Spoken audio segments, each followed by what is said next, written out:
కొనిదెల పవన్ కళ్యాణ్ ఇప్పుడంటే deputy CM అనో జనసేనానో ఆంధీ అనో నేషనల్ లెవెల్లో పాపులారిటీ ఉన్న పొలిటీషియన్ అనో పిలుచుకుంటున్నాం, కానీ ఫ్యాన్స్కి మాత్రం ఆయన ఎప్పటికీ పవర్ స్టారే.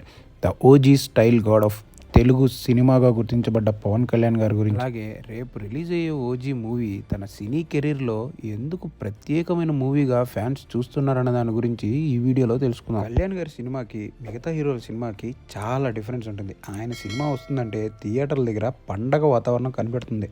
ఆయన సినిమాలకి ప్రమోషన్లు చేయరు, ఇంటర్వ్యూలకి ఇవ్వరు. ఒక్క హరిహర వీరమల్లుకు మినహాయించి ఆయన కెరీర్లో ఇప్పటి వరకు ఏ సినిమాకి ప్రెస్ మీట్ పెట్టిందే లేదంటే అర్థం చేసుకోండి. కానీ ఆయన సినిమాకు ఉన్న క్రేజ్ మాత్రం ఏమీ తగ్గదు. ఎందుకంటే వాళ్ళందరూ సినిమాలు చూసి వచ్చిన ఫ్యాన్స్ కాదు, ఆయన వ్యక్తిత్వాన్ని చూసి ఆయన వెంట నడిచే ఫాలోవర్స్. వాళ్ళకి ఆయన తెర మీద కనిపిస్తే చాలు, సినిమా ఎలా ఉందని, దాన్ని ఎవరు డైరెక్ట్ చేశారని, దాంట్లో ఉన్న హీరోయిన్ ఎవరని వాళ్ళు పట్టించుకోరు. స్టోరీ ఎలా ఉన్నా కూడా ఆయన ఫస్ట్ డే రికార్డ్స్ ప్రతి సినిమాకి సెట్ చేస్తుంటారు.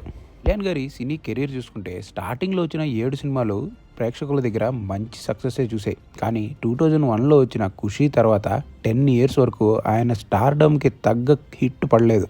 మధ్యలో వచ్చిన జల్సా హిట్ అయినప్పటికీ అనుకున్నంత రేంజ్ సక్సెస్ రాలేదు. అలాంటి మూమెంట్లో ఒక సాధారణ రీమేక్ సినిమాతో ఇండస్ట్రీ హిట్ పెట్టారు ఆయన. 10 ఇయర్స్ హిట్ లేకుండా సర్వైవ్ అవ్వడం అనేది వేరే ఏ స్టార్కైనా అవ్వని పని అని చెప్పాలి. తెలుగు సినిమా ఇండస్ట్రీలో ఆయన క్రేజ్ గురించి ఒక బెస్ట్ ఎగ్జాంపుల్ చూపించాలంటే అత్తారింటికి దారేది మూవీ అని చెప్పొచ్చు. సినిమా రిలీజ్కి ముందే సినిమా హెచ్డి క్వాలిటీలో పైరసీ అయినప్పటికీ టాలీవుడ్కి ఆ మూవీనే ఫస్ట్ 100 crores కలెక్ట్ చేసిన సినిమా. కెరీర్ పీక్లో ఉన్న టైంలోనే సినిమాల్ని పక్కకు పెట్టి 2014లో జనసేన అనే పార్టీ స్థాపించి కొత్త తరహా రాజకీయాలు చేయడం మొదలుపెట్టారు ఆయన.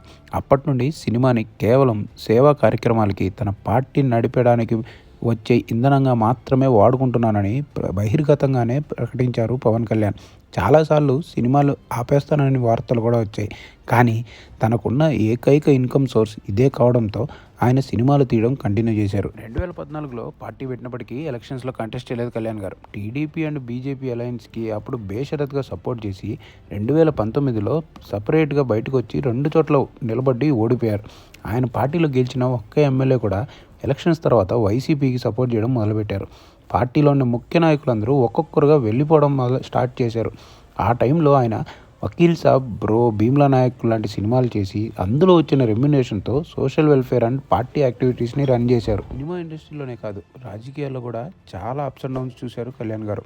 ఇప్పుడు ఆయన ఆంధ్రప్రదేశ్ రాష్ట్రానికి ఉప ముఖ్యమంత్రితో పాటు 5 ముఖ్యమైన పోర్ట్ఫోలియోస్కి మినిస్టర్. ఈరోజు ఆంధ్రప్రదేశ్లో ఎన్డీఏ అలయన్స్ అధికారంలో ఉంది అంటే దానికి ముఖ్యమైన కారణం పవన్ కళ్యాణ్ గారే అని చెప్పాలి. ఎలక్షన్స్ తర్వాత రిలీజ్ అయిన హరిహర వీరమల్లు మూవీ స్టోరీ బాగున్నప్పటికీ స్క్రీన్ ప్లే అండ్ టెక్నికాలిటీస్ బాగాలేకపోవడంతో అనుకున్నంత స్థాయి హిట్ అవ్వలేదు. ఇప్పుడు ఫ్యాన్స్ అందరి హోప్ ఓజీ పైనే ఉంది. ఓజీ అనౌన్స్ చేసినప్పటి నుండి దాని హైప్ మామూలుగా లేదు. దానికి రీజన్ చాలా రీమేక్స్ తర్వాత వస్తున్న స్ట్రైట్ మూవీ కావడం. ఇప్పుడు వరకు రిలీజ్ అయిన గ్లిమ్స్, ట్రైలర్స్ అండ్ పోస్టర్స్లో ఫ్యాన్స్ కళ్యాణ్ గారిని ఎలా చూడాలనుకుంటున్నారో సుజీత్ అలా చూపించారు. దానికే ఓజీకి ఇంత క్రేజ్. కళ్యాణ్ గారు full fledged stylish action character చేసి చాలా రోజులు అవుతుంది. అందులో ఈ సినిమాలో ఉన్నంత వైలెంట్గా ఇంక ఏ సినిమాలో కళ్యాణ్ గారు కనిపించలేదు. ప్రతి ఒక్క ప్రమోషనల్ కంటెంట్ ఓజీకి ఉన్న హైప్ని అమాంతరం పెంచేస్తున్నాయి. సినిమాకి టికెట్లు దొరకడమే గగనంగా ఉంది.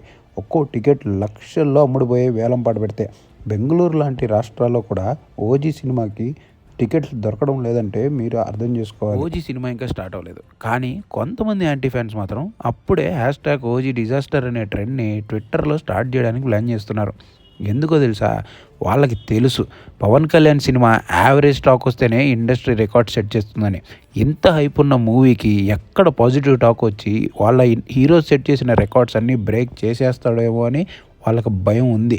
వాళ్ళకి తెలుసు కాబట్టే అప్పుడే ఓజీ ట్రెండ్ స్టార్ట్ చేశారు. వాళ్ళు చూపిస్తూ ఇక్కడ సీట్స్ బుక్ అవ్వలేదని చూపిస్తున్నారు.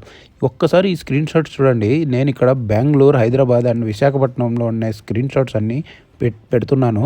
ఒక్క థియేటర్లో కూడా సినిమా సీట్స్ ఖాళీగా లేవు, ప్రతిదీ బుక్ అయిపోయాయి. అది 1000 కానీ 800 కానీ 200 కానివ్వండి, ఎంతైనా కూడా ఆడియన్స్ బుక్ చేసుకొని వెళ్తున్నారంటే దట్ ఈస్ పవన్ కళ్యాణ్. ఒక్క ప్రెస్ మీట్ లేదు, ఒక ప్రమోషనల్ కంటెంట్ లేదు. ట్రైలర్ సినిమాకి 2 రోజుల ముందు రిలీజ్ చేశారు, ఇంకా తమిళ్, కన్నడ లాంటి సినిమాలని ట్రైలర్ ఇంకా రిలీజే చేయలేదు, కానీ అక్కడ కూడా బుకింగ్స్ అదే జోరు మీద ఉన్నాయి. అదే ఆయన మీ హీరోలాగా ప్రతి రాష్ట్రం తిరుగుతూ అక్కడున్న ప్రెస్తో ఇంటరాక్ట్ అయ్యి ఆడియన్స్ని సినిమాకి రండి అని రిక్వెస్ట్ చేసి ప్రమోషన్స్ చేస్తే అనే థాట్ని మీ ఊహకే వదిలేస్తున్నా. ఇలా ఫేక్ ప్రొపగండా చేసే వాళ్ళకి నేను చెప్పేది ఒకటే, వెంట్రుక కూడా పీకలేవు నా కొడక. మించి పెద్దగా నేనేం మాట్లాడదలుచుకోవట్లేదు. నైట్కి సినిమా ప్రీమియర్స్ రిలీజ్ అవుతున్నాయి, చూసిన తర్వాత పొద్దున్నే రివ్యూ పెడతాం. సినిమా బాగుంటే బాగుందనే చెప్తాం, బాగాలేకపోతే బాగాలేదని చెప్తాం. సినిమాలో ఉన్న పాజిటివ్స్ని నెగిటివ్స్ని రెండూ మేము ముందు పెడతాం, అంతేగాని ఫేక్ అజెండాస్తో రివ్యూస్ రాయం. మా వీడియోస్ మీకు నచ్చినట్టయితే లైక్ చేసి షేర్ చేయండి. మీరు మాకేమైనా చెప్పాలనుకుంటే కింద కామెంట్ చేయండి. Thank you for watching.